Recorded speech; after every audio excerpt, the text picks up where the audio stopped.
Hello everyone, this is Dr. Abdal. Welcome to my YouTube channel Learn with Dr. Abdal.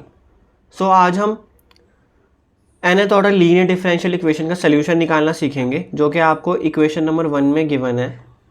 और आज हम जो case करने वाले हैं वो होमोजीनियस केस है। तो हमने अपनी पिछली वीडियो में ऑलरेडी ये सीख लिया था कि होमोजीनियस और नॉन होमोजीनियस क्या होता है। तो इसमें देखो लेफ्ट हैंड साइड पे सारे डेरिवेटिव्स हैं और डिपेंडेंट वेरिएबल हैं।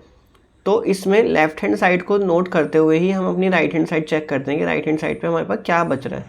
तो राइट हैंड साइड पे यहाँ सिर्फ और सिर्फ जीरो है, तो इसलिए ये होमोजीनियस का केस है। तो हम इसके सोल्यूशन निकालना सीखेंगे। तो जो इसका सोल्यूशन आता है उसको हम कॉम्प्लीमेंट्री फंक्शन भी बोलते हैं। और हमने ये भी सीखा था कि हम इस इक्वेशन को F D Y is equal to zero की फॉर्म में लिख सकते हैं, जैसा कि यहाँ पे हाईलाइट करके लिखा गया है। अब F D Y is equal to zero में हमें जो मेन इंटरेस्ट है वो कैपिटल एफ डी में है, या मैंने पिछली वीडियो में स्मॉल एफ डी से लिखा होगा, तो आप स्मॉल एफ डी से उसको कंसीडर कर लेना। तो हम क्या करेंगे, जो हमारे पास एक इक्वेशन आएगी that is called auxiliary equation या फिर कैरेक्टरिस्टिक इक्वेशन। उसमें हम क्या करते हैं, उसमें हम एफ डी में, जो एफ डी आपका ऑपरेटर है जो जिसमें सारे डेरिवेटिव्स होते थे या फिर डिपेंडेंट वेरिएबल होते थे, उसमें हम डी के प्लेस पे एम पुट कर देंगे और उसको जीरो के इक्वल रख देंगे, जैसा कि यहाँ पे करा गया है F M is equal to zero. तो F M is equal to zero आपकी कैरेक्टरिस्टिक इक्वेशन बनती है by replacing D by small M. जैसा कि अब हम इसको दोबारा से निकाल के देखते हैं क्या आएगी वो। जैसे अगर हम फर्स्ट इक्वेशन में डी पुट करते हैं डेरिवेटिव्स के प्लेस पे, यहाँ पे डी पुट करते हैं डेरिवेटिव्स के प्लेस पे, तो डी क्या होता था, डी होता था D by D X, then D square क्या होता था D two by D X two and so on, इस तरह से होता। तो वो इसमें रिड्यूस हो जाती थी।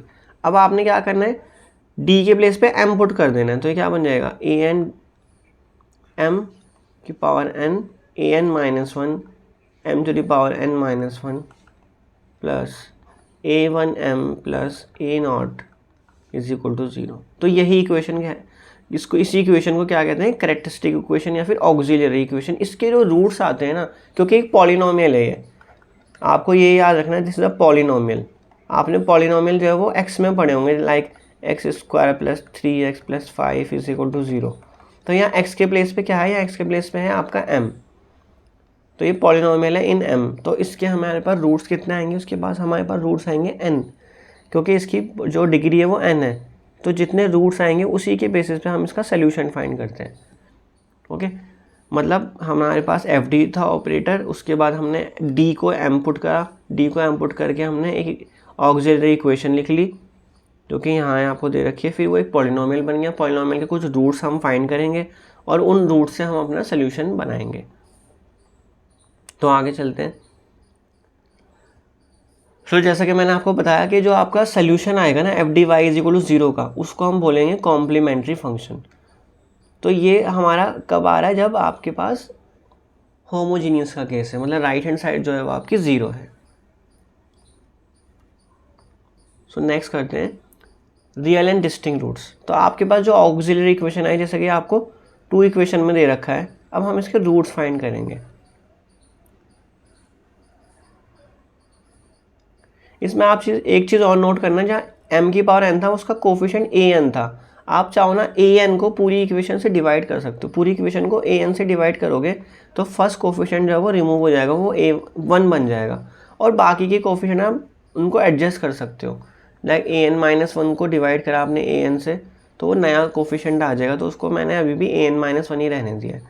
और इधर ज़ीरो को डिवाइड करोगे तो वो ज़ीरो ही रहेगा। तो मैंने क्या करा, जो उसकी हाईएस्ट ऑर्डर वाली टर्म थी जहाँ की m की पावर n, उसका कोफिशिएंट मैंने 1 बना लिया है। अब ये एक पॉलिनोमियल है, पॉलिनोमियल की पावर डिग्री n है, तो उसके n रूट्स होंगे, उन रूट्स को मैंने m1 m2 mn से डिनोट करा है। तो अब हम ये मान के चल रहे हैं सारे के सारे जो रूट्स आए हैं सब डिस्टिंक्ट है और रियल नंबर से, ठीक है ना, क्योंकि हम रियल, इसमें हम अभी जो केस कर रहे हैं वो रियल एंड डिस्टिंक्ट रूट्स का कर रहे हैं। तो उसमें जितने भी रूट्स आ रहे हैं हम ये मान के चल रहे हैं वो सब रियल हैं और डिस्टिंक्ट है। तो अब इसके केस में सोल्यूशन क्या बनेगा, तो हमारा जो सोल्यूशन है वो कॉम्प्लीमेंट्री फंक्शन है और उसको हम वाई सी एक्स से भी लिखते हैं। तो सोल्यूशन बनेगा, आपको क्या करना है, आर्बिट्रेरी कांस्टेंट यूज़ करने हैं, c1 exponential m1x plus c2 exponential m2x plus c3 exponential m3x मतलब जितने भी आपके रूट्स आए हैं आपने उनको एक्सपोनेंशियल की पावर की फॉर्म में लिख लेना है। तो n रूट्स आए तो एक्सपोनेंशियल mn x क्या था, इंडिपेंडेंट वेरिएबल। और आपके जो सी आईज हैं वो क्या हैं, वो हैं आपके आर्बिट्रेरी कांस्टेंट, मतलब कुछ भी कांस्टेंट्स हो सकते हैं वो हमें नहीं पता अभी, वो हम बाद में निकालना सीखेंगे कि वो होते क्या हैं। तो आर्बिट्रेरी कांस्टेंट हमेशा सोल्यूशन इसी फॉर्म में लिखा जाएगा। आपको जितने भी रूट्स आए उनके साथ एक्सपोनेंशियल यूज़ करना है और आर्बिट्रेरी कांस्टेंट यूज़ करना है, बस यही इसका सोल्यूशन बन जाएगा। तो हम प्रॉब्लम करते हैं एक, जब तक हम कोई प्रॉब्लम नहीं करेंगे हमें क्लियर नहीं होगा कि हमें कैसे इसके कॉम्प्लीमेंट्री फंक्शन या सोल्यूशन लिखना है। तो इसमें हमारे पास जो इक्वेशन है होमोजीनियस का केस है ये, D cube plus 2d square minus 15d Y is equal to 0। तो आपने जहाँ जहाँ डी है ना वहाँ एम पुट कर देना है, तो ये बन जाएगा आपका M cube plus 2m square minus 15m, और इसको 0 के इक्वल पुट कर देना है। y वहाँ से रिमूव कर देना है और जहाँ जहाँ d है वहाँ पे m पुट कर देना है। तो इसमें से m कॉमन ले लो तो क्या बन जाएगा, ये m square plus 2m minus 15 is equal to 0। तो यहाँ से एक रूट तो आपका m इज इक्वल टू 0 आ जाएगा, क्योंकि दो पॉलिनोमियल का प्रोडक्ट 0 है तो इसका मतलब एक तो 0 ही होगा उसमें। अब आप इसको ब्रेक करो, कैसे ब्रेक कर सकते हो, m स्क्वायर तो माइनस 15 है और प्लस 2 है, तो minus 5m plus 3m minus 15 is equal to 0 लिखा जा सकता है इसको। तो m माइनस 5, तो 3 कॉमन लो तो m माइनस 5। तो यहाँ से रूट्स क्या आ जाएंगे, m is equal to 5 and minus 3 roots आ जाएंगे। तो आपके सारे रूट्स कितने आ गए, रूट्स जो आपके रियल रूट्स आ रहे हैं वो आ रहे हैं 0, 5 एंड माइनस 3। इनकी ऑर्डरिंग आप चेंज कर सकते हो, कुछ मैटर नहीं करता। आप माइनस 3 पहले लिख लो, 5 पहले लिख लो, किसी को भी कहीं पे भी लिख सकते हो, कोई मैटर नहीं करता ये।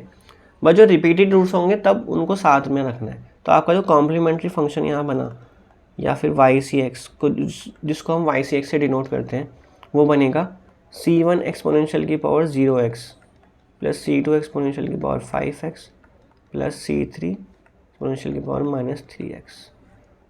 तो एक्सपोनेंशियल की पावर 0 तो आपका 1 ही होगा, तो ये आ गया c1 plus c2 exponential 5x plus c3 exponential minus 3x। तो ये आपका कॉम्प्लीमेंट्री फंक्शन आ गया जो कि आपका सोल्यूशन है। तो नेक्स्ट प्रॉब्लम करते हैं। तो इसमें ऑलरेडी आपको रूट्स दे रखे, मतलब कैरेक्टरिस्टिक इक्वेशन ही दे रखी है, तो आपको यहाँ से फाइंड करना है कि इसके रूट्स क्या होंगे और फिर वहाँ से आपको उसका सोल्यूशन लिखना। तो ये अगर d की रिस्पेक्ट में होता तो क्या होता है, ये 2d square minus 5d plus 6 होता है, इस फॉर्म में होती है डिफरेंशियल इक्वेशन। तो आपने ऑलरेडी रिड्यूस करी हुई है, तो इसके रूट्स निकाल लेते हैं पहले रूट्स। अब इसमें ये हो गया 3 डिग्री का पॉलिनोमियल, क्वाड्रेटिक इक्वेशन नहीं है, तो क्वाड्रेटिक इक्वेशन होती तो हम सीधा रूट्स निकाल लेते। तो इसमें हम हिट एंड ट्रायल से आपका फर्स्ट रूट निकालेंगे।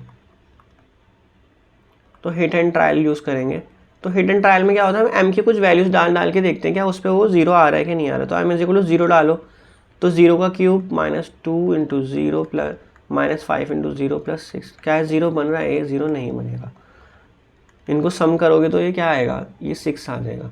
m इज इक्वल टू 1 डालो, 1 का क्यूब माइनस 2 माइनस 5 प्लस 6, तो ये क्या बना 7 माइनस 7, तो ये आ गया 0। तो इसका मतलब m इज इक्वल टू 1 इसका एक रूट है।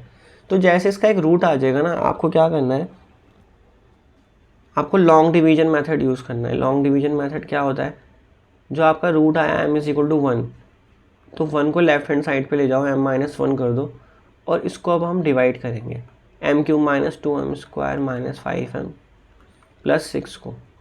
तो कैसे डिवाइड करते हैं, सबसे पहले m क्यूब जो है इसकी फर्स्ट टर्म उसको m से डिवाइड करोगे, तो ये आ जाएगा m स्क्वायर। तो m स्क्वायर को m से मल्टीप्लाई करो, तो ये आ जाएगा m क्यूब, और m स्क्वायर को माइनस 1 से मल्टीप्लाई करो, तो माइनस m स्क्वायर आ जाएगा।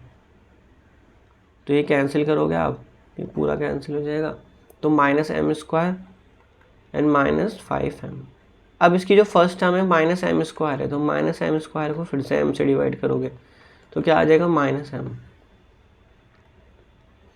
अब माइनस m को m से करो मल्टीप्लाई और माइनस 1 से मल्टीप्लाई करो, तो माइनस m को मल्टीप्लाई करा तो minus m square plus m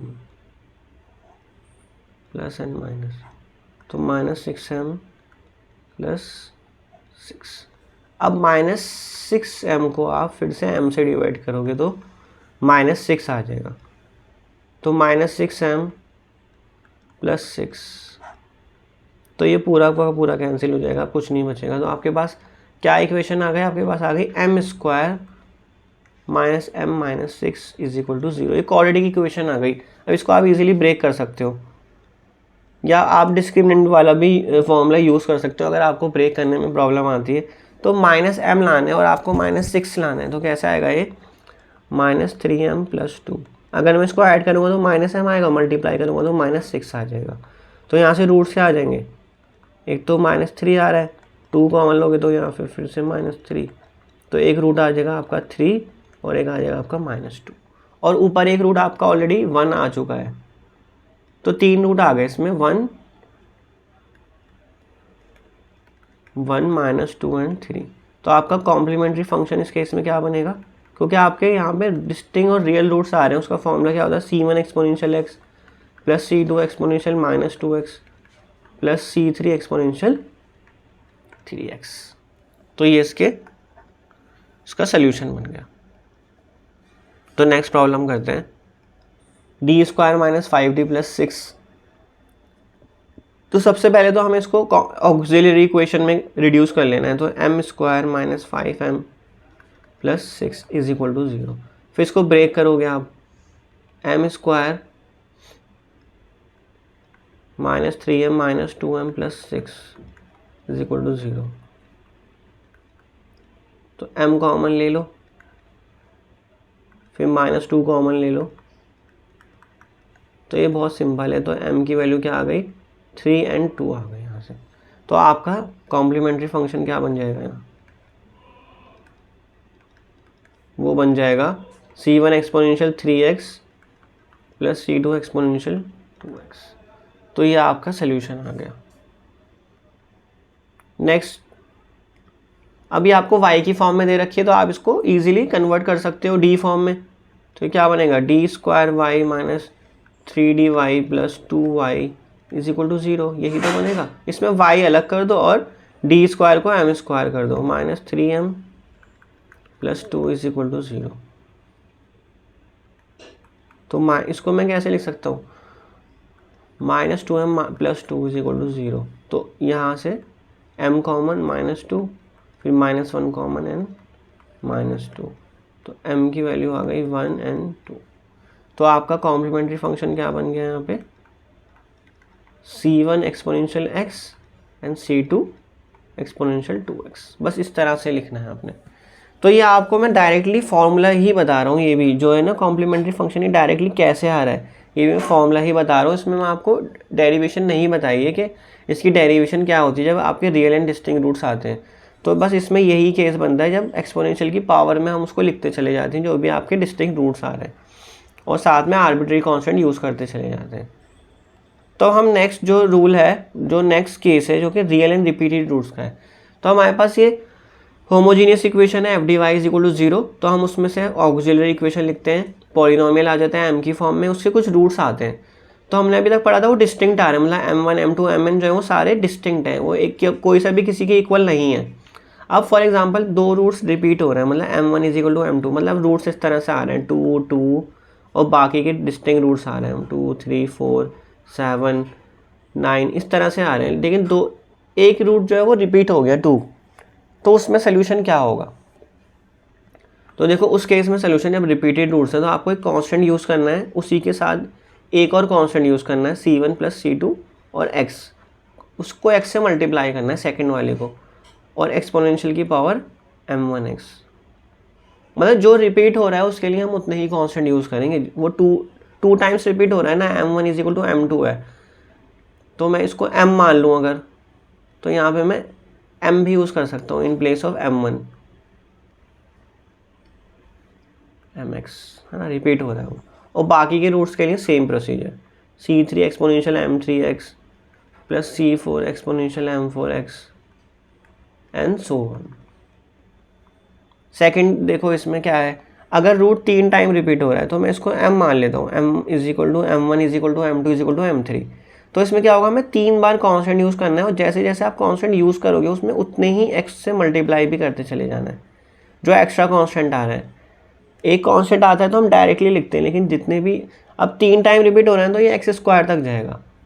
बस इतना याद रख लो, जितने बार रिपीट हो रहा है उससे एक पावर कम एक्स तक जाएगा, तो एक्सपोनेंशियल की पावर एम एक्स आएगा ये।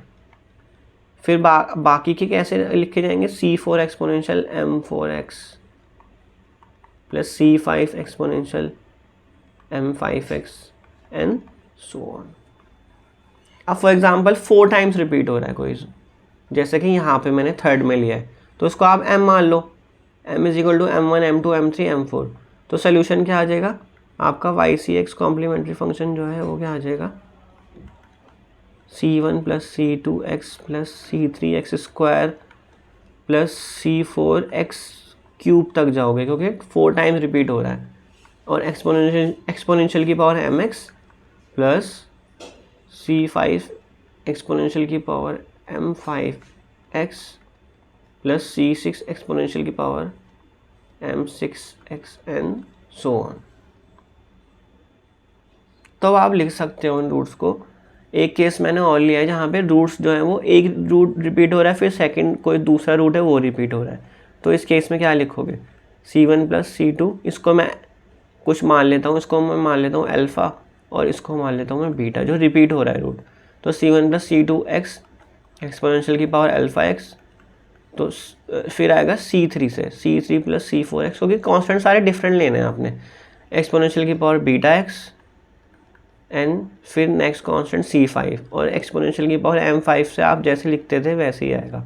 एक बार ही हो रहा है ना, वो डिस्टिंक्ट है और रिपीट भी नहीं हो रहा है, तो फिर डिस्टिंक्ट वालों का केस ऐसा आएगा। आई होप आपको समझ आ गया होगा। बाकी के केसेस आप ऑलरेडी खुद से कर सकते हो, उसमें बताने की भी ज़रूरत नहीं है कुछ। अब तो ये भी डायरेक्टली फॉर्मूला ही बता रहा हूँ मैं आपको इसकी डेरिवेशन नहीं बता रहा हूँ। डेरिवेशन जो है वो ज़्यादातर इंजीनियरिंग में नहीं होती है, तो इसको इस हिसाब से आप सोल्यूशन को लिख सकते हो, रूट्स देख के वो कितनी बार रिपीट कर रहा है और कौन सा वाला रिपीट कर रहा है। तो प्रॉब्लम जब तक नहीं करेंगे आपको क्लियर नहीं होगा, तो इस पर भी कुछ प्रॉब्लम कर लेते हैं। तो सबसे पहले तो ऑक्सिलरी इक्वेशन लिखोगे आप, m cube plus m square minus m minus 1 is equal to 0। अब इस फर्स्ट में से अगर मैं कुछ कॉमन लूँ, m स्क्वायर कॉमन ले लेते हैं तो m प्लस 1 बचेगा, यहाँ से -1 कॉमन ले लेता हूँ तो ये भी m प्लस 1 बचेगा। तो ये क्या बन गया, m square minus 1 and m plus 1 is equal to 0। तो यहाँ से एक तो m की वैल्यू -1 आ गई और m स्क्वायर की वैल्यू 1 आएगी, तो यहाँ से मैं m को क्या लिख सकता हूँ, m को मैं लिख सकता हूँ प्लस -1, क्योंकि जो किसी भी रियल नंबर का स्क्वायर अगर 1 आ रहा है तो ऑब्वियसली उसकी वैल्यू 1 या -1 ही होगी। तो आपके यहाँ पे रूट्स क्या आ गए, रूट्स अगर आप देखो तो -1 रिपीट कर रहा है और एक 1 आपका सिंगल रूट आ रहा है, तो इसका कॉम्प्लीमेंट्री फंक्शन क्या बनेगा, क्योंकि रिपीट हो रहा है c1 प्लस c2 दो बार ही रिपीट कर पा रहा है, c1 plus c2 x into exponential की power -x plus c3 exponential की पावर x। तो ये कौन सा केस बन रहा है, अगर आप पीछे वाले में केस में देखो जहाँ पे सिर्फ एक रिपीट कर रहा है, तो यहाँ पे m1 is equal to m2 is equal to m, ये वाला केस बन रहा है। और बाकी के हमें कंसिडर नहीं करने, जितने रूट्स दे रखे हैं उसी के अकॉर्डिंग सोल्यूशन लिखना है हमने। तो आई होप ये वाला समझ आ गया होगा आपको। नेक्स्ट देखते हैं, इसकी ऑक्सिलरी इक्वेशन लिखते हैं, D m cube plus 3m square plus 3m plus 1 is equal to 0। तो अगर आप ये देखो, ये जो आपका ना फॉर्मूला होता है a प्लस बी का होल क्यूब, तो उस फॉर्मूले को अगर आप एक्सपेंड करो क्या बनता है, a cube plus 3a square b plus 3ab square plus b cube. तो यहाँ पे a की वैल्यू जो है वो क्या है, वो m है, a is equal to m है और b इज इक्वल टू 1 है। तो ये बन गया m प्लस 1 का whole cube is equal to 0। तो इसका मतलब ये रूट्स कितनी बार, इसको आप कैसे लिख सकते हो, अगर मैं एक बार एक्सपेंड करके दिखाऊं, मतलब m प्लस 1 को आप 3 टाइम्स लिख सकते हो। तो इसका मतलब ये हो गया m इज इक्वल टू -1 तो आपका सोल्यूशन क्या बन जाएगा यहाँ पे, y(c(x कॉम्प्लीमेंट्री फंक्शन जिसको कहते हैं वो बन जाएगा, 3 टाइम रिपीट कर रहा है c1 प्लस c2, तो 3 बार आर्बिट्रेरी कांस्टेंट आएगा और x की पावर 2 तक जाएगी उसमें, एक्सपोनेंशियल की पावर -x। आई होप ये समझ आ गया होगा आपको। रिपीटेड रूट्स का केस बिल्कुल भी टफ नहीं है। अब आपको डिफरेंशियल इक्वेशन दे रखी है y की फॉर्म में, तो आपने सबसे पहले क्या कर लेना है, इसको रिड्यूस कर लेना है। आप क्या होता है, पहले d में रिड्यूस कर लो, -2 × y, इस तरह से लिख सकते हो ना उसको, और इसको फिर m में रिड्यूस कर लो। जहाँ जहाँ d है वहाँ आपने m पुट कर देना है और y को रिमूव कर देना है। सिर्फ d के प्लेस पे ही हम m पुट करते हैं, आपको ये याद रखना है। रिप्लेस जो हम करते हैं, जहाँ पे सिंगल y वाली टर्म में जैसे 2y था, वहाँ पे m नहीं आएगा, वहाँ पे सिर्फ कांस्टेंट आएगा। तो इसको ब्रेक कैसे करोगे, -3 और -2 को, इसको हम इस तरह से लिख सकते हैं ना, m³। अब आपको प्रोडक्ट में तो -3 चाहिए, लेकिन सम करने पे -3 चाहिए और मल्टीप्लाई करने के बाद वो -2 आना चाहिए। डिस्क्रिमिनेंट से देखो, -3 + -b² - 4 × a × c, ठीक है, डिवाइडेड बाई 2। तो क्या हो गया, -b होता है +- b² - 4 × a × c होता है। तो ये हो गया 9 + -9 + 8 डिवाइडेड बाई 2। तो ये हो गया 9 ± √17/2। तो ये भी रियल एंड डिस्टिंक्ट रूट्स का केस है। तो एक रूट तो आ रहा है आपका 9 √17/2 और एक रूट आ रहा है आपका 9 - √17/2।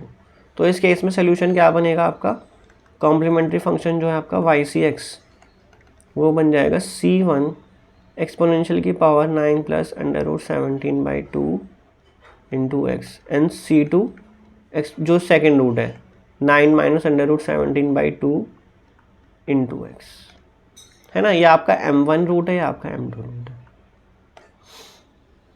तो जब ब्रेक नहीं होता, मोस्टली आप यही कोशिश कर लो कि आप डिस्क्रिमिनेंट वाला फॉर्मूला ही यूज़ कर लो, क्योंकि मोस्टली स्टूडेंट जो है वो ब्रेक, जो मिडिल टर्म होती है उसको ब्रेक करने में ना गलती कर देते हैं। जैसे कि x² इस फॉर्म में होता है, ऐसे मिडिल टर्म को ब्रेक करने में बच्चे कभी कभी गलती कर देते हैं जल्दबाजी में, माइनस प्लस के साइन में। तो आप डिस्क्रिमिनेंट वाला फॉर्मूला यूज़ कर लो, जो कि इक्वल होता है x = -b + -b² - 4ac divide by 2a। I hope आपको ये समझ आ गया होगा, रिपीटेड वाला केस भी। सो फिर मिलेंगे नेक्स्ट वीडियो में, जिसमें हम कॉम्प्लेक्स रूट्स स्टडी करेंगे कि कॉम्प्लेक्स रूट्स जब आ रहे हैं तो उसका कॉम्प्लीमेंट्री फंक्शन क्या बनेगा। तो तब तक आप प्रैक्टिस करते रहिए और क्वेश्चन, फिर मिलते हैं नेक्स्ट वीडियो में। तो थैंक यू सो मच।